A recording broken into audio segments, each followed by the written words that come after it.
करण्यात आले। भारती विद्यापीठ ते केएलई मैदानापर्यंत शोभायात्रा काढण्यात आली।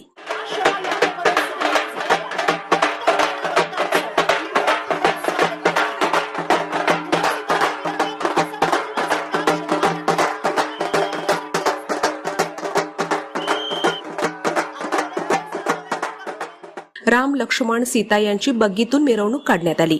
पारंपरिक वाद्यांसह कर्नाटकातील बाहुल्यांचेही शोभायात्रेत आकर्षण होते। या सोहळ्याला शहरातील रामभक्तांनी मोठी गर्दी केली होती।